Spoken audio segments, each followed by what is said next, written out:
Hello हजुर hello. हामी चाहिँ अहिले काममा जाँदैछौँ। फेरि दिउँसो बिहान काममा आएर फेरि झरेको। पछाडि चाहिँ आन्टी आउँदै हुनुहुन्छ। आन्टी र म चाहिँ काममा जाँदैछौँ माथि हाम्रो टनेलमा। हामी चाहिँ अहिले बाटोमा छौँ।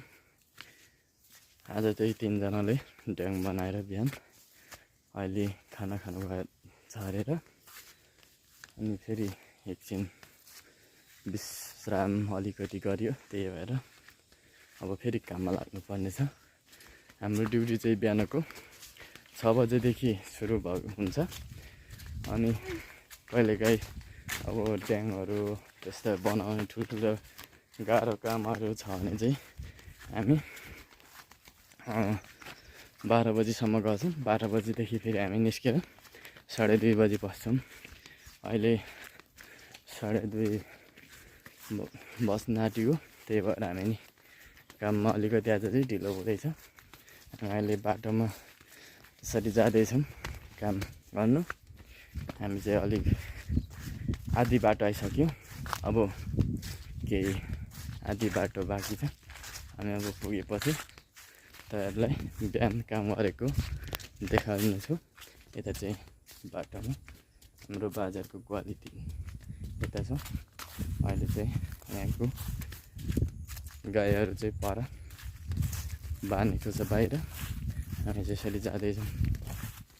आज हाम्रो गाउँतिर चाहिँ अलिक पानी परेको छैन। हिजो पनि पानी परेको थिएन। अनि अस्ति पानी परेको थियो। आज पानी परेको छैन। अब पानी पऱ्यो भने चाहिँ फेरि हाम्रो काम रोकिन्छ। पानी पर्नु बित्तिकै हाम्रो फेरि त्यहाँ अब स्ट्रबेरी रोप्नको लागि चाहिँ ड्याङ बनाउनु पर्ने हुन्छ। त्यो ड्याङ बनाउनलाई चाहिँ हामीलाई गाह्रो हुन्छ। पानी परेको बेला चाहिँ त्यो ड्याङ उठाउनु मिल्दैन। त्यही भएर हामीले चाहिँ पानी नपरेको बेला अब जसरी भए पनि बल गर्नुपर्ने हुन्छ, काम गर्नुपर्ने हुन्छ। अब बिहान चाहिँ जम्मा 15 ड्याङ बनायो। अब त्यो 11मा 4 ड्याङ निस्किन्छ होला। त्यो सकेपछि हामीले फेरि त्यसलाई पूर्ण त्यो ड्याङलाई सम्भाउने अनि त्यसपछि मलहरू लाउने। अनि त्यसपछि त्यो मल लगाइसकेपछि सानो ट्र्याक्टर हुन्छ, सानो ट्र्याक्टरले जोत्ने। प्लास्टिक त्यसपछि माथिदेखि प्लास्टिकले ढाक्ने। अनि सिसा थपाइका नालाहरू पनि लाउनु पर्ने छ।